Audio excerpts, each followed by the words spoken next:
네, 안녕하세요. 저는 한국에서 소설 쓰는 이승우라고 합니다. 제가 쓴 소설 안에 그것이 경험 때문이든 세계관 때문이든 아니면 뭐 유전자 때문이든 뭔가 공유할 수 있는 그 소통할 수 있는 코드가 있어서 내 작품이 닿을 수 있다면 고맙고 다행이고 즐겁겠다 그런 생각을 합니다. 그런 식으로라도 만날 수 있는 기회가 있었으면 좋겠습니다. 고맙습니다.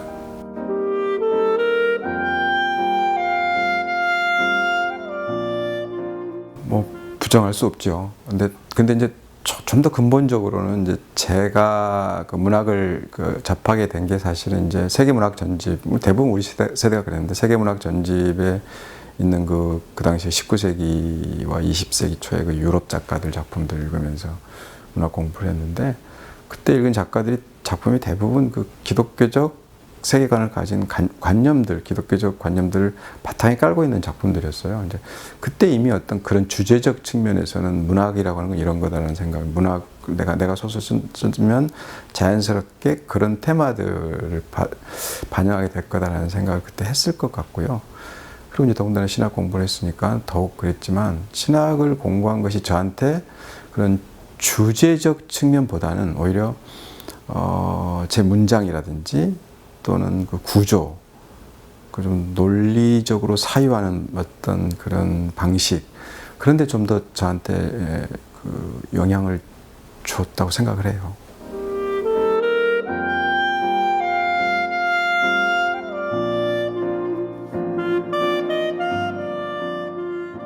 지금 현재 지명적 공간이 아니고요. 그건 저한테는 시대적인 어떤 의미도 아니고, 예수가 살고 사유하고 움직였던 그 공간이 늘 궁금했고요. 그래서 그것을 한번 육체적으로 한번 접촉해보고 싶은 생각이 있었고요. 그 이후에 제 삶이 괜히 달라졌다 그렇게 말할 수는 없는데, 그런데 늘 안정감 있는 그런 생각이 들어요. 그러니까 뭔가를 만져본 느낌?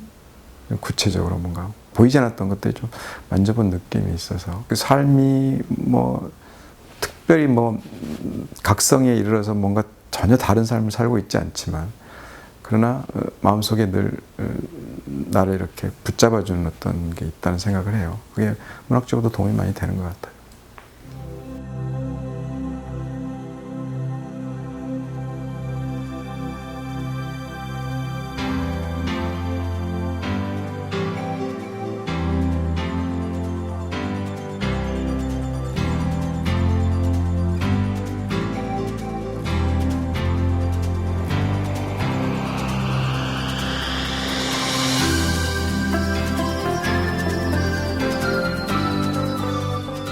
그 소설 도입부가 굉장히 강렬한 제 소설집은 굉장히 강렬한데요. 이제 장애가 있는 아들을 업고 사창가를 드나드는 어머니 이야기로 시작하거든요. 그러니까 그 아이들의 성적 욕망을 해결해 주기 위해서, 그 소설은 그 인간 안에 있는 그 동물적 사랑과 그 다음에 식물적 사랑을 좀 대비시켜서 쓴 소설이에요. 앞에 부분은 좀 지금 제가 얘기한 것처럼 상당히 동물적이고 동적이고 그리고 도시적이고 그리고 서사가 강한, 뒷부분으로 가면은 굉장히 동화적이고 또 정적이고 또 좀 신화적인 그런 요소들 많이 갖고 있는 소설인데요. 저는 그 소설을 통해서 우리 한국 정치적 격변기를 배경에 깔고, 그 상황 속에서 시대적 경랑 속에서 자기들 그 사랑을 지켜가고 또 그 사랑의 위기들을 극복해가는 사람들 이야기를 쓰려고 했고요. 제목대로 식물이라고 하는 그 한 자리에 그냥 아무 일도 안 하고 박혀있기만 하는 식물들의 내부에 들끓고 있을 수 있는 욕망에 대해서 좀 더 생각을 많이 하는 그런 소설을 쓰고 싶었어요.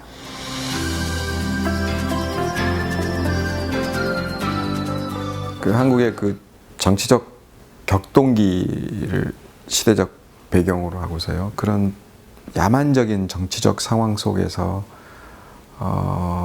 힘든 사랑을 하는 사람들, 내면에 좀 초점을 맞춘 소설이고요. 한 자리에 그냥 서 있는 것 같은 그 나무, 그 식물들의 내부에 있는 들끓는 욕망, 그리고 그 욕망을 어떻게 해소해야 되고 또 어떻게 해소할 수밖에 없는가 하는. 그러니까 제 소설에서는 그 나무로 변신한 사랑의 좌절된 사랑이 나무로 변신하는 그런 신화적 모티브가 나오는데, 그런 이야기들을 제 소설에서 식물의 사생활에서 담고 싶었어요.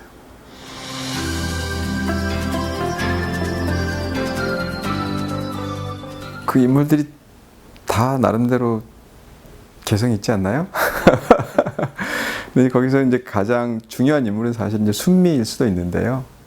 순미야말로 이제 그런 이제 소설에 하고 싶었던 모티브 또 주제를 드러내는 그런 인물이죠. 그렇지만 사실은 그 동생의 그 내부에서 괴로워하고 죄의식에 사로잡혀 있는 그 동생의 그 마음이 제가 좀 어떤 심정적 투사는 많이 이루어진 것 같고요. 그 아버지에게도 제가 심정적 투사를 많이 했고요.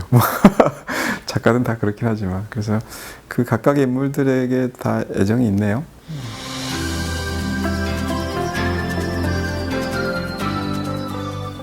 예, 그 소설 결말이 식탁이죠. 그게 그 원래 아버지가 요리사였거든요.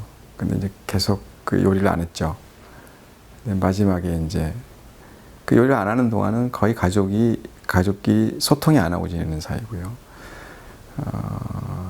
그런데 이제 마지막에 이제 다 불러서 앉혀서 직접 요리를 해서 음식을 나누고 먹는 건데, 그런 소설적 그 어떤 완결성, 일종의 판타지일지 모르지만 그런 것들을 위해서는 이 식탁이 굉장히 중요하겠다 생각을 했어요. 그리고 그 들끓는 것들, 서로 이 각자의 삶에서 놓치고 있었던 것들이 그 자리에 다 모여서 하나로 합일되는 그런 자리를 좀 어떻게 읽으면 너무 그 평화롭고 쉬운 결말 같은 거거든요.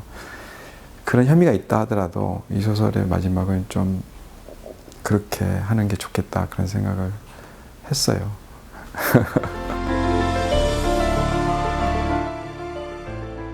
그는 특이하게도 아무것도 요구하지 않았다. 귀찮게 구는 짓은 더욱 하지 않았다. 취기를 빙자해서라도 사랑 타량을 늘어놓았다면 그녀는 꿈쩍도 하지 않았을 것이다. 그는 마음에 드는 여자의 환심을 사기 위해 남자들이 저지르는 이런저런 관행에 대해서는 아는 바도 없고 들은 바도 없다는 듯이 행동했다. 기분 좋게 취기가 오르면 내 무릎 베고 한번 누워보자 하고 말하는 것이 고작이었다. 두 사람 사이에 제법 친밀감이 생긴 후부터 그녀는 그를 위해 무릎을 내줬다. 그녀의 무릎을 베고 누워서 편안하게 눈을 감고 있는 그는 어린아이처럼 보였다. 눈을 뜨고 있는 시간의 팽팽한 정신의 긴장에서 비로소 벗어난 평화로움이 눈을 감고 누운 그의 얼굴에 가득했다.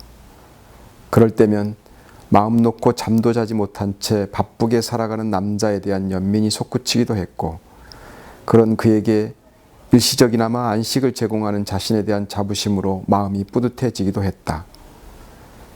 30분쯤 달게 자고 일어나서 그가 행복한 표정을 지을 때면 그녀도 같이 행복감에 젖어들었다.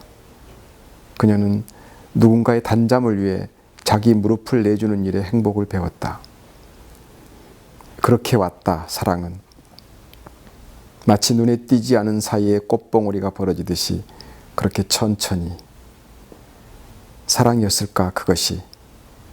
그러나 사랑이 아니라면 그것이 무엇이란 말인가.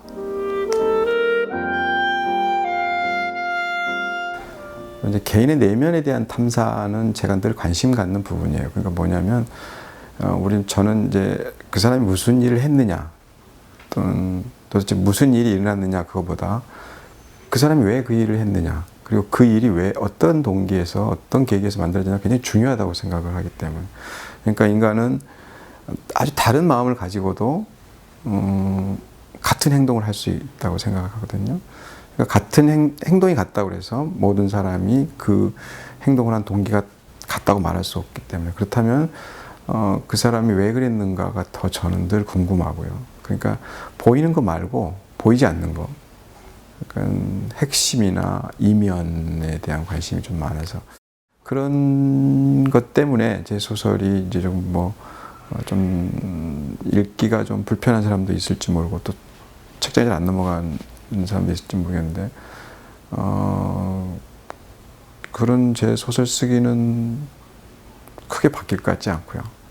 그러나 이야기나 또 이제 경험이라고 할까, 사람들의 삶에 대한 관심들이 전에 비해서 많이 생겼기 때문에 제 이야기 옛날에는 내가 스스로 평가하자면 좀 앙상했을 수 있는 그래서 좀 덜 재밌었을 수 있는 그런 내 소설이 지금은 좀 풍부해지고 좀 더 재밌어지지 않았을까?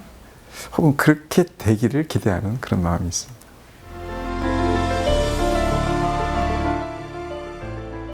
날이 밝으면 나는 형을 데리고 남천에 갈 것이다. 남천에는 순미가 있다.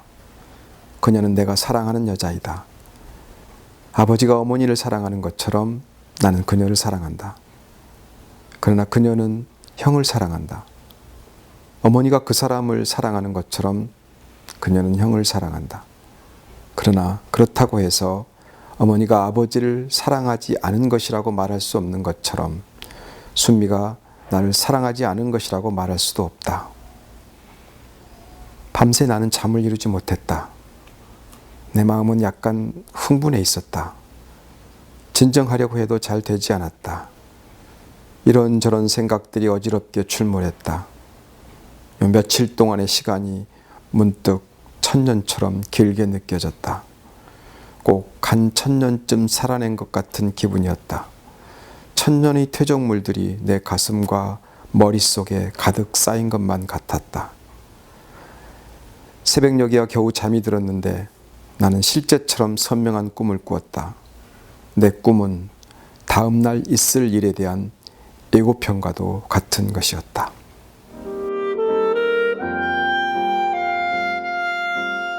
어떤 작품을 쓰겠다든지 하는 그런 계획은 전 정말 없어요. 무슨 기획 같은 건 없어요. 물론 이제 앞으로 한두 편의 어떤 구상은 있죠. 근데 그거를 계획이라고 말하기는 어렵고요. 앞으로도 계속 저는 그럴 것 같거든요. 뭔가를 이제 이런 것들 해봐야 이런 것들 해봐야 하지는 않을 건데, 뭐 확실한 거 한 가지는 저는 계속 쓸 거라는 거죠. 아주 그리고 오래 현장에 남아 있을 것이고요. 마지막까지 끝까지 그게 좋은 소설일지 아닐지 알 수 없지만 저는 열심히 그리고 오래 많이 쓸 계획입니다.